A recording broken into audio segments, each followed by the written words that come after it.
Hola a todos y todas y bienvenidos a la sesión de trabajo del día de hoy. Mi nombre es Cristian Flores Alfaro de la Universidad Nacional de Costa Rica. El día de hoy vamos a tocar el tema de externalidades y el sector público. ¿Falla el gobierno solucionando externalidades? Este es un tema que he querido tocar hace algún tiempo atrás, pues dentro del marco del análisis de externalidades resulta un poco sencillo solucionar externalidades desde una perspectiva privada. Sin embargo, en algunos puntos las soluciones ya no son posibles y requerimos la intervención del sector público. Pero con el tiempo el sector público ha demostrado que no es capaz de solucionar las externalidades de una forma eficaz y óptima. ¿Y a qué se debe esto? ¿Por qué es que el gobierno tiene tan serios problemas en solucionar externalidades y ofrecer soluciones óptimas y eficientes? De ahí que el tema que desarrollaremos hoy será este. Antes de iniciar es importante aclarar que esperamos de que se tenga algún cierto conocimiento sobre el tema de externalidades, de tal manera que nos permita ir un poco más rápido en el análisis. Aún así, vamos a hacer un pequeño repaso conceptual sobre los términos que utilizaremos para poder desarrollar el tema. Sin embargo, dejaré unos links abajo con algunas lecturas que pueden ser de bastante ayuda y de complemento para poder entender mejor el tema.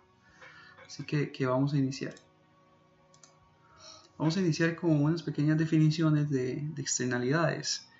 Para Rojas, las externalidades son un tipo de fallo o falla de mercado. Una externalidad es la influencia de acciones de una persona en el bienestar de otra. Si dicha influencia es negativa, lo denominamos externalidad negativa, y si es positiva, lo llamamos externalidad positiva. En presencia de externalidades, el interés de la sociedad por un resultado del mercado va más allá del bienestar de los compradores y vendedores de este mercado. También incluye el bienestar de otros que resultan afectados. Como los compradores y los vendedores no toman en cuenta los efectos externos de sus actos cuando deciden la cantidad que van a demandar o ofrecer, el equilibrio del mercado no es suficiente cuando hay externalidades, es decir, el equilibrio no maximiza el beneficio total de la sociedad en su conjunto. En el equilibrio de oferta y demanda hay un montón de otros elementos que no se consideran, y entre esos elementos son los efectos que nuestras acciones, nuestras relaciones de mercado tienen sobre no necesariamente otras personas, sino también sobre el medio ambiente. Luego, para Leibowitz y Margulis, nos dice que para que exista una externalidad debe producirse un fallo en el mercado, de modo que los participantes en el mismo no sean capaces de internalizar el beneficio o pérdida generado por el nuevo actor. Este nuevo actor puede ser la bulla que hace tu vecino, un nuevo nivel de contaminación, una vacuna nueva. No son capaces de internalizar esos elementos, y por este motivo, dado en presencia de externalidades, el valor para un nuevo usuario es menor que el valor social que éste aportaría. Aquí cabe un poco aclarar un poco la cuestión, porque cuando una externalidad es negativa, se le ofrece más a la sociedad de lo que la sociedad desea, es más de lo socialmente deseado, y cuando la externalidad es positiva, a la sociedad se le ofrece menos de lo que es lo socialmente deseado. Entonces, esa distancia entre la externalidad y lo que la sociedad requiere nos hace referencia a Leibowitz y Margulis, y es importante tenerlo presente. Para Papillon, este afirma que las externalidades se definen como decisiones de consumo, producción e inversión. O sea, nos está diciendo que más allá del equilibrio de oferta y demanda, antes de que nosotros comencemos a tomar nuestras decisiones de participación en el mercado, ya estamos teniendo efectos sobre terceros. A veces, esos efectos indirectos son minúsculos, pero cuando son grandes pueden resultar problemáticos. Eso es lo que los economistas denominan externalidades. Las externalidades son una de las principales razones que llevan a los gobiernos a intervenir en la economía. Bueno, eso es bastante cierto. En ciertas dinámicas capitalistas el enfoque está dirigido hacia los beneficios y el beneficio privado, y se ha dejado mucho de lado lo que son los beneficios o pérdidas sociales, y quiero recalcar que no es, o sea, esta situación va más allá de las personas, sino que también involucra el medio ambiente, y en algunas cuestiones estas externalidades son completamente inmanejables para grupos cerrados de personas, de tal manera que se requiere la acción del gobierno para poder remediarlas. Ahora, Siguiendo en parte el repaso, es importante recordar que hay externalidades negativas y positivas y que estas externalidades vienen por el lado de la producción y por el lado del consumo. Como primer aspecto tenemos las externalidades negativas sobre la producción. Las externalidades negativas son bastante comunes. Algunos ejemplos son como el ruido de los aviones y los camiones, ríos y lagos contaminados por empresas, la destrucción del hábitat de los animales, la contaminación del aire en las grandes ciudades, y esto al final termina generando efectos negativos sobre las personas que viven en estas ciudades, que toman este tipo de agua, o cuando el vecino tuyo hace mucha bulla y no te deja dormir. También están las externalidades positivas sobre la producción. Son menos comunes que las externalidades negativas. Algunos ejemplos son como el que se denominaba como el de la miel y las frutas, ¿verdad? Del agricultor que tiene su propiedad al lado de un productor de frutas. Entonces las abejas consumen néctar de las flores de las frutas, y a su vez generan, generan miel para el apicultor. Y por otro lado, el agricultor de frutas se ve beneficiado por la interacción de las abejas y las flores en su propiedad. También tenemos las externalidades negativas de consumo, que son parte de nuestro diario vivir. El fumar en áreas reducidas expone la salud de los demás a un riesgo, las fiestas ruidosas, los autos ruidosos. En ciertas ocasiones, la gente que consume comida en la calle y termina botando su basura, y al final esta basura se acumula y tapa las cloacas y genera una gran inundación. Son externalidades negativas por el lado del consumo, pero también hay externalidades positivas por el lado del consumo, aunque son un poco más difíciles de ver, como el caso de las vacunas, que si uno está enfermo uno va y se vacuna, de tal manera que uno no genera más virus, y todas las personas que se encuentran al lado nuestro ya no se ven afectadas por el posible virus que le pudiéramos dar. También con respecto a la educación y el conocimiento, si realmente nosotros nos educamos para tratar de tener un mejor nivel de vida, pero en la medida que nos vamos educando, vamos teniendo y desarrollando un mejor nivel de vida para las personas que nos rodean.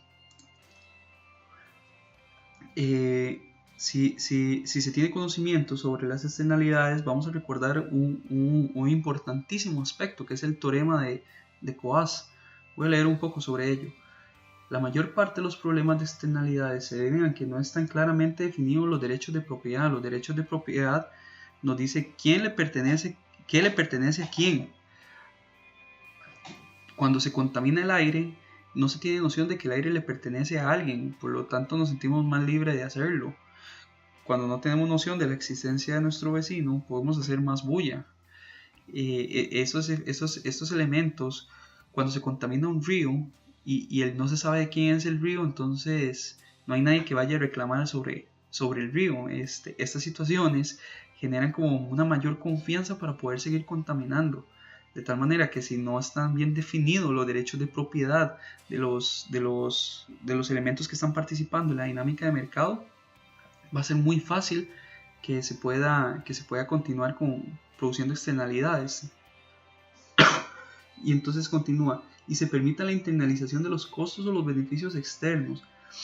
Si yo le asigno propiedad a un río y digo que, por ejemplo, en el caso de Costa Rica, que el río pertenece a cierta área de conservación, esta área de conservación es capaz de decir cuáles son los costos o los beneficios de alterar el estado natural del río. Definir derecho de propiedad se logra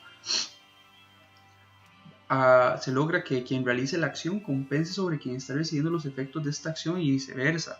Si volvemos al caso del río y decimos que cierta empresa está contaminando el río, quien tiene el derecho de propiedad sobre el río puede medir cuál ha sido el efecto que se le ha causado al río, y de esta manera cobrar el daño que se ha hecho al río.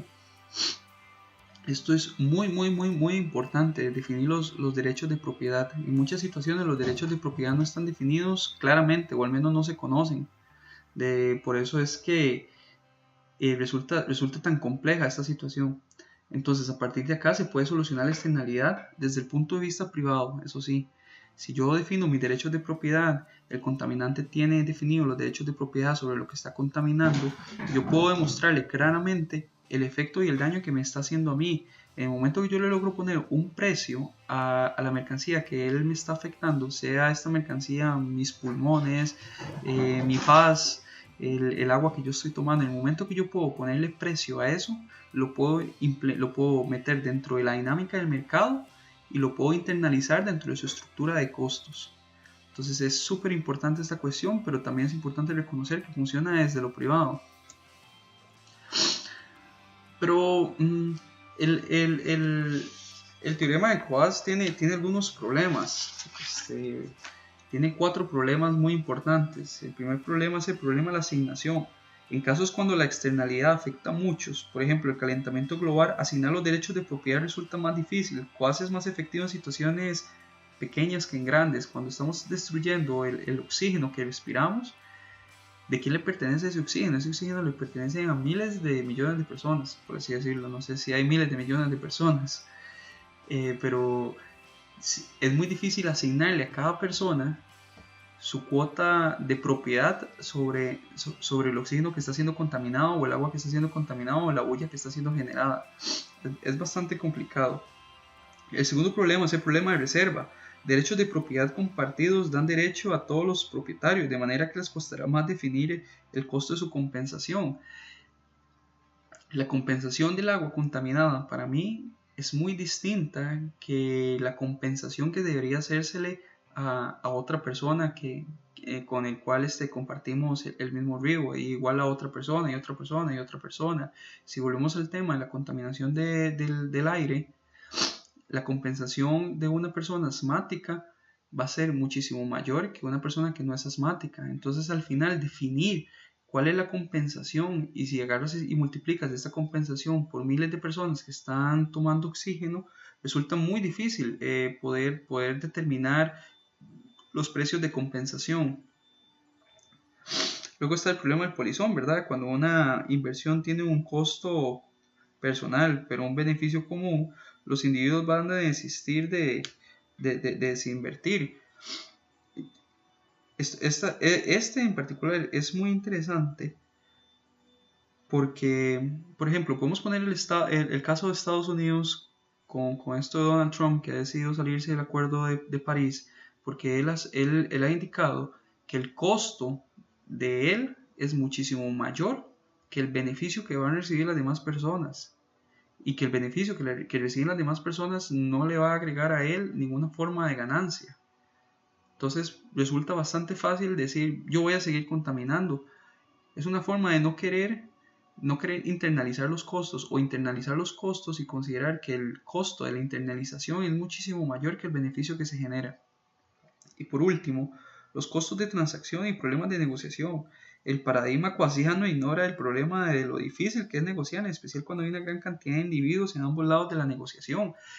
Si volvemos al caso de la contaminación del aire, ¿cuánta gente contamina el aire y cuánta gente respira ese aire? Es muy difícil poderlo sentar a todos en una sola mesa y tratar de definir los derechos de propiedad de cada uno. Y después de los derechos de propiedad, definir los precios de eso de derecho, y forma cada uno de los contaminantes lo puede internalizar dentro de su estructura de costos. Y en algunos casos puede llegar a parecer un poco injusto porque no todos contaminan en la misma escala y no todos son afectados en la misma escala. De tal manera que encontrar una solución, un punto de equilibrio coasiano en esta situación es bastante complicado. Entonces el teorema de Coase no ayuda en situaciones de gran escala, externalidades globales donde solo el gobierno puede intentar intervenir en virtud de los intereses en juego. ¿Son eficientes estas soluciones a largo plazo? Dando tal vez una pregunta al aire para ir reflexionando desde ahora. Ahora, ¿cuál es el papel del gobierno en la resolución de las externalidades? Bueno, las soluciones más sencillas son las siguientes: una política de precios y una regulación de cantidad. Con la política de precios son impuestos correctivos o subsidios iguales a la marginalidad de las utilidades dañadas o generadas.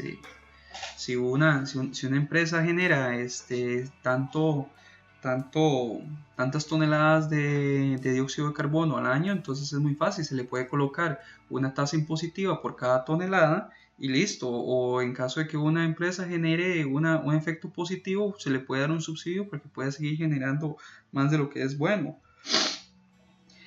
Y el otro punto, que la regulación por cantidad, los gobiernos obligan a las firmas a producir cantidades de aquello que es bueno o malo, socialmente eficientes.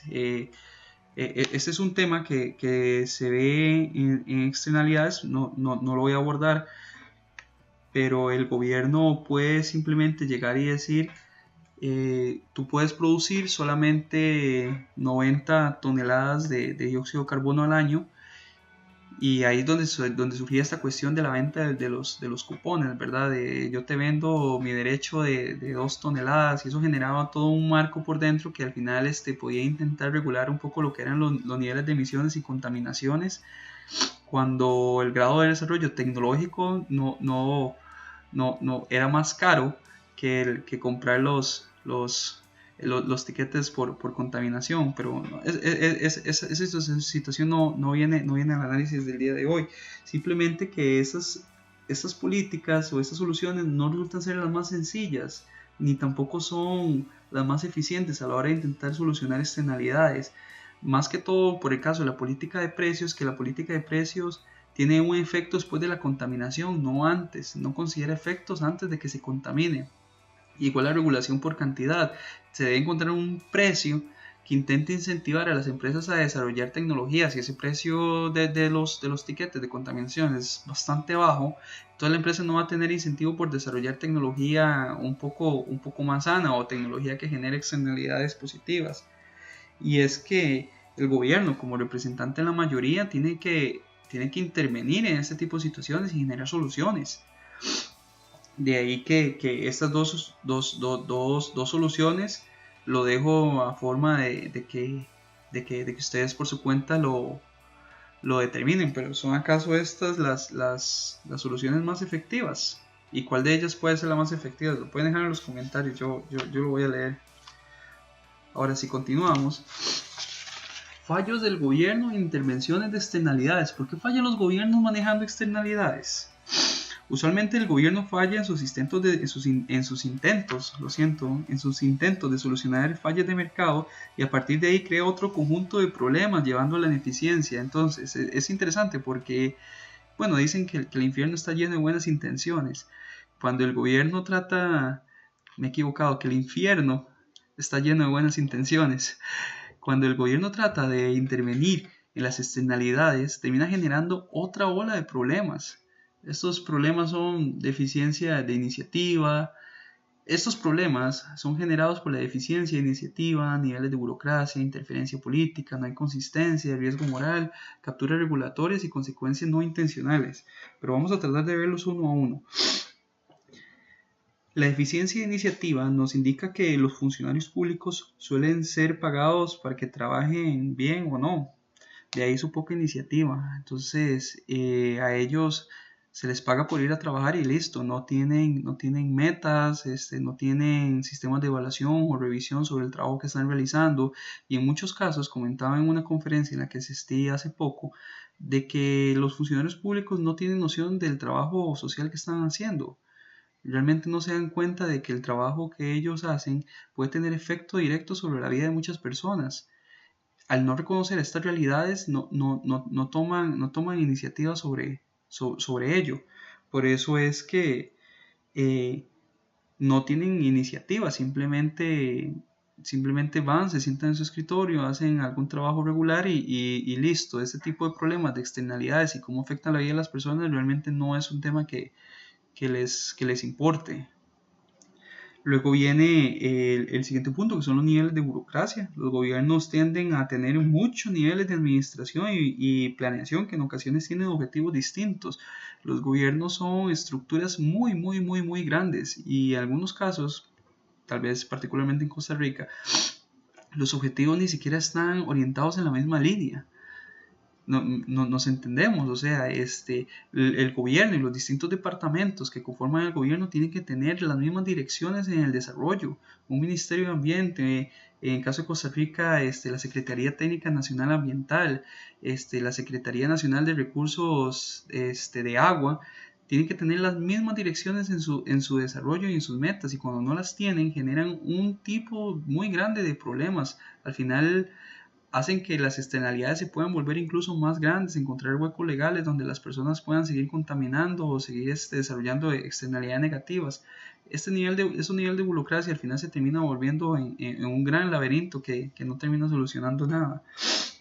Luego tenemos la interferencia política, que dice que las decisiones son hechas a corto plazo y usualmente tienen un peso más político que económico. Los gobiernos sabemos que están por 4 años, los ministros también, hay una gran cantidad de funcionarios públicos que están por un plazo muy corto y en muchas ocasiones tienen ya planes en mente, de tal manera que cuando llega un nuevo ciclo gubernamental, ellos vienen con otras metas completamente muy distintas a las que traía el anterior y las que traía el anterior y las que traía el anterior, de tal manera que no hay una continuidad en el desarrollo de ideas y propuestas, y al final estas propuestas e ideas tienen pesos políticos y responden a necesidades políticas más que a necesidades económicas. Es bastante importante que los gobiernos hoy en día traten de tener tener un objetivo, y que este objetivo sea que trascienda los distintos gobiernos. Hay muy pocas metas que pueden ser de 20 años. En 20 años pueden haber un montón de gobiernos, y hay un montón de ideas, y hay un montón de proyectos que se quedan guardados en una gaveta. Luego no hay consistencia, los gobiernos constantemente cambian sus iniciativas políticas, esto que yo les decía, o sea, no solamente de gobierno a gobierno, sino que el mismo gobierno cambia constantemente sus iniciativas políticas. Entonces de ahí que cuando el gobierno trate de solucionar una externalidad o trate de solucionar un problema de cualquier tipo, se va a ver obligado a cambiar sus iniciativas. Luego viene el riesgo moral, y este es uno de los términos más clásicos que hemos escuchado. Dice que el gobierno puede actuar como colchón al compensar a aquellos que realizan acciones. Estos continuarán realizando estas acciones sabiendo que el gobierno los va a respaldar. En algunas ocasiones el gobierno no es muy duro castigando a quienes contaminan o a quienes cometen este tipo de acciones. En algunas ocasiones se puede pagar una multa, aunque siempre se ha dicho desde el análisis de la economía ecológica que las soluciones post-contaminar no tienen sentido, porque ya el daño está hecho. Entonces ellos pueden seguir cometiendo daño, pagan multa, hacen daño, pagan multa, al final se vuelve algo bastante metódico y no ofrece una solución eficaz ni óptima en ningún término, ¿verdad? El riesgo moral resulta ser, no solamente en términos de externalidades, sino que en términos generales resulta ser un problema bastante grave. Luego hay capturas regulatorias, ¿verdad? El gobierno puede volverse muy amigo o amigable con aquellos grupos que pretenden regular. Podemos ver de que tal vez el gobierno en sus elementos de negociación con aquellas empresas que desea multar o que desea que respondan, y por las externalidades que realiza se terminan convirtiendo amigas, terminan obteniendo concesiones, terminan obteniendo algunos beneficios, e incluso parte de esas empresas terminan formando parte del mismo gobierno. Entonces al final aquella empresa que contaminó y se realizó todo un proceso para que pagara por lo que hizo, no lo va a pagar nunca, e incluso forma parte del gobierno y desarrolla política que le permita no en cierta forma seguir contaminando, pero sí seguir manteniendo ese tipo de conductas sin la mayor represalia. Y luego tenemos el punto de las consecuencias no intencionales. En ocasiones, ciertas políticas generan otros problemas. Esfuerzos para proteger la pobreza crean dependencia de la pobreza. Ese es un tema que se ha comentado un poco con respecto a España, que son las ayudas a a las personas que no tienen trabajo, que las ayudas simplemente no les incentiva a seguir buscando trabajo, entonces las personas se mantienen desocupadas. Entonces la buena intención de querer ayudar a estas personas mientras logran obtener o encontrar un nuevo trabajo hace que las personas no quieran buscar trabajo. Es como lo comentaba anteriormente, el infierno está lleno de buenas intenciones. Ahora vamos a avanzar a la siguiente diapositiva.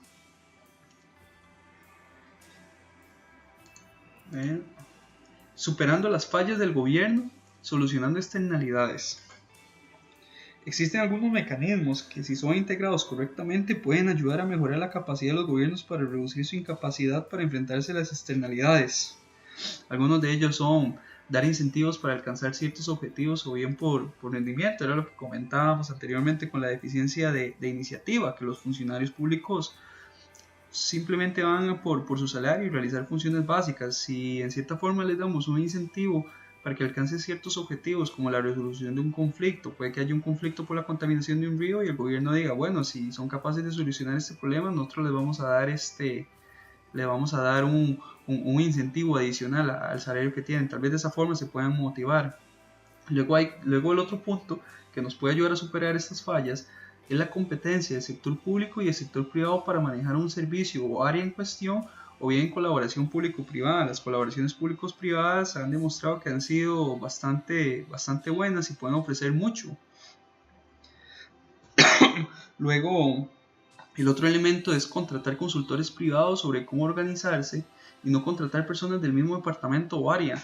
Esto es algo bastante nuevo y es algo que yo he visto acá en parte del gobierno de Costa Rica, donde se le da autorización a emitir criterio a técnicos que son privados. En caso de mi experiencia, que es desde el punto de vista forestal y protección de áreas protegidas, cuando se le da cabida a que entren consultores privados que pueden que tengan una mayor iniciativa, un mayor deseo de intentar solucionar la cuestión, pueden llegar a ocurrir choques bastante importantes entre la gente del sector público y sector privado.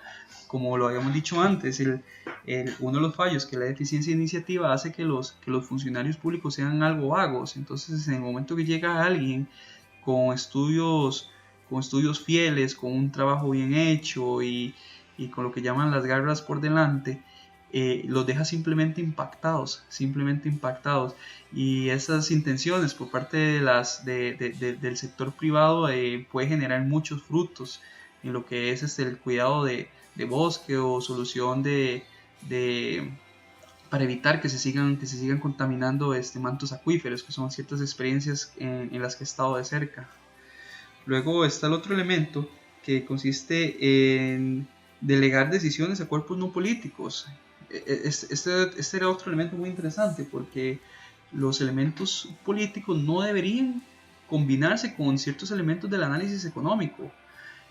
Deben mantenerse separados. La responsabilidad de un político, en vez de él intentar solucionar el problema, es asignarle el problema a algún grupo o ONG o cuestión así que tenga una verdadera intención por intentar solucionar el problema. Y otra cuestión también es que se involucre gente que no sean de los mismos departamentos. En Costa Rica hay problemas en términos del Ministerio de Transporte, porque hay muchos choques a nivel interno dentro del ministerio, y es porque todo el desarrollo de ciertos proyectos se ha mantenido dentro del ministerio, de tal manera que si usted delega decisiones a cuerpos no políticos, o al menos no dentro de las mismas áreas, se puede lograr efectos bastante positivos. Ahora dice evaluación en virtud de las necesidades y responsabilidades por atender. Es importante que se haga una prioridad de las cuestiones más importantes a solucionar. Realmente hemos visto, tal vez en el caso de Costa Rica, que las prioridades y las noticias que vemos en el día a día no son lo que deberían ser las verdaderas prioridades o las verdaderas necesidades del pueblo. Hay problemas muy graves ocurriendo en este momento que deben de ser solucionados, y sin embargo no se les toma la atención suficiente, porque se tienen otras necesidades, otras responsabilidades, que casi siempre son de carácter político, que no responden a la solución de los problemas, en especial los problemas generados por las externalidades. Y finalmente, promover la buena voluntad por ayudar. Otra vez, el tema la eficiencia de iniciativa de los funcionarios públicos es bastante pesado. Promover una buena voluntad por ayudar y como yo comenté anteriormente en la conferencia en la que asistí, es muy importante de que las personas sepan de que el trabajo que ellos hacen es un trabajo que tiene impacto directo sobre la vida de muchas personas, pero quizás al estar sentados en un escritorio es muy difícil de ver esta cuestión. Ahora, definiendo a priori costos de los gobiernos internalizando externalidades. Bueno, está el tema clásico, ¿verdad? De la contaminación, de las empresas. Hay empresas que simplemente llegan y contaminan un río. Disculpen por la tos. Hay tema como por ejemplo, cuando sucede que una persona demuele cosas de su casa y para evitar pagar va y los bota en una zona verde. Entonces el gobierno tiene que llegar, tratar de ver cómo coordina, más allá de haber solucionado esos problemas que comentamos antes, coordinar con alguna empresa que se encargue de recoger los residuos, de que se encargue de limpiar la zona, de que los residuos sean puestos donde deben de ser. Cuando estamos hablando de guerras o situaciones políticas dictatoriales, como está sucediendo en Centroamérica, los gobiernos tienen que enfrentarse a los efectos de estas guerras, en algunos casos como las guerras civiles, que generan grandes movimientos de personas, como está sucediendo en Europa y sucede en Centroamérica con las caravanas de personas que se dirigen a Estados Unidos. Al final los gobiernos tienen que internalizar los costos del manejo de estas situaciones y no se los pueden cobrar a otras personas. De ahí que ya estamos generando más costos en el gobierno. La contaminación, por ejemplo, como comentamos anteriormente, el simple hecho de encontrar a alguien que pueda recoger la basura, que lo pueda limpiar, que pueda depositar los residuos donde es, el costo del depósito de residuos. En el caso de las guerras, puntualmente en los que son los problemas de desplazamientos de personas, estas personas requieren comer, un lugar donde dormir, se requiere un manejo de migración, lo que implica la contratación de un montón de personas. Ahí vamos sumando un montón de gastos. Con respecto a salud y educación, se puede ver que esas son externalidades un poco positivas, pero se pueden ver de que, por ejemplo, si se vacunasen a todas las personas, cuando existe algún brote de alguna gripe, esto va a tener un efecto súper positivo sobre las demás personas, porque las demás personas no van a estar enfermas, van a tener la posibilidad de trabajar, se van a sentir con vida, sus familiares van a estar bien. En la medida que ellos estén bien y las personas que estén bien alrededor de ellos van a intentar desarrollarse y hacer de que las personas puedan subir su nivel. Esto también por el lado de la educación. Cuando una persona es bien educada, que usualmente suelen tener costos bastante altos, esas personas educadas van a querer que las personas que estén alrededor de ellos estén bien, van a tratar de aspirar a un mejor nivel de vida, y todo eso se va a traducir en externalidades positivas. Pero la salud y la educación tienen un costo, y ese costo tiene que ser llevado por los gobiernos. También hay un ejemplo que es un ejemplo que estuvimos pensando el otro día, que es el de la calle, ¿verdad? Hay muchas calles, en particular en mi país, que fueron construidas hace 20, 30 años. Son calles que no han recibido mantenimiento, la sociedad ha crecido, las ciudades se han vuelto más hacinadas, la cantidad de automóviles que hay en el país es mayor, los automóviles, aunque resulta curioso, pero los SUV hoy en día pesan más de lo que pesaban anteriormente. Ahora pesan un 20% más. Entonces hay más automóviles, hay automóviles más pesados. Aunque los automóviles son más eficientes, caemos en la paradoja de Jevons, Entonces resulta ser de que ahora sí, los carros son más eficientes, pero ahora hay más carros y los carros contaminan más, los carros pesan más, dañan más la calle no ha tenido mantenimiento. Esta contaminación genera efectos sobre la salud de las otras personas. Entonces si comenzamos a contabilizar los efectos y la carga económica que tiene que llevar el gobierno es bastante alta. Piénsenlo en esos términos, o sea, la reparación de las calles, las personas, las presas, que las presas se traducen en tiempo, las calles en aquellos momentos no fueron diseñadas para tantos automóviles, de tal manera que hay que incurrir en un gasto adicional para poder expandir las calles, y ahí podemos seguir con los cálculos contables, que al final esos son dineros que tienen que salir de la bolsa del gobierno. Entonces al final otro de los elementos que termina haciendo de que los gobiernos fallen a la hora de internalizar externalidades es que no tienen la capacidad monetaria para poderlo hacer, e incluso en algunos casos tienen que recurrir a deuda. Esto es una cuestión a lo que queríamos llegar al final, de que cuando las externalidades privadas no son capaces de ser solucionadas, son trasladadas al gobierno, y el gobierno tiene que internalizarlas a como pueda. Hay fallos o hay errores que le impiden internalizar estas externalidades, que son como los que comentamos anteriormente, que eran los que definíamos como la deficiencia de iniciativa, los niveles de burocracia y todo eso. Pero al final estas externalidades se traducen en una gran cantidad de dinero, y este dinero es muy difícil de... Bien, los gobiernos tienen presupuestos muy restringidos, en especial el presupuesto de mi país, y comenzar a agregarle elementos para la internalización de externalidades puede tener efectos bastante profundos en lo que es la resolución de los mismos. Incluso puede llegar a incurrirse en deuda, digamos en el caso de salud, educación, incurriendo en deuda para poder pagar los salarios de los funcionarios a cargo de ello. Realmente esta es una situación bastante apremiante, y es donde nos llevan las externalidades. Al final los gobiernos van a ser incapaces de poder internalizar todas las externalidades. A eso es lo que queremos llegar. El gobierno gasta dinero gestionando externalidades. El gobierno debe gastar mucho dinero absorbiendo externalidades, y no es que no deba hacerlo, sino que debe hacerlo de la manera más eficiente posible.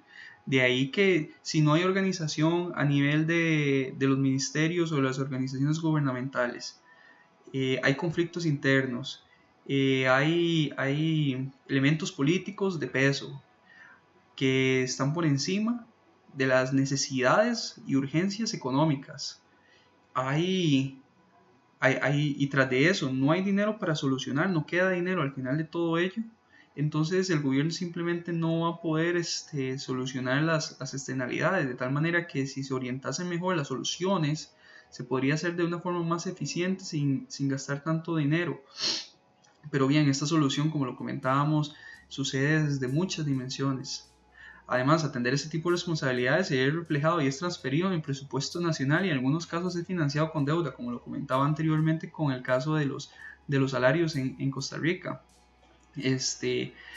Todas estas manejos de externalidades claramente son reflejados en presupuestos nacionales, en lo que son agencias ambientales, más que todo, en lo que es poder judicial, en lo que es en seguridad. Todas esas cuestiones son trasladadas en presupuesto, y al final el presupuesto se traduce en tendencias o en presión hacia los impuestos, y bueno, ya sabemos lo que sucede cuando los impuestos aumentan. Acá hay algunas fuentes de apoyo en caso de que las quieran consultar, y deja tus comentarios si te pareció lo que comentábamos, si conoces algunas otras externalidades, o si quieres comentar algún otro tema, deja los comentarios que yo los voy a ver. Muchísimas gracias por la atención brindada, y espero que la lección de hoy haya sido de gran apoyo para todos y todas. Saludos.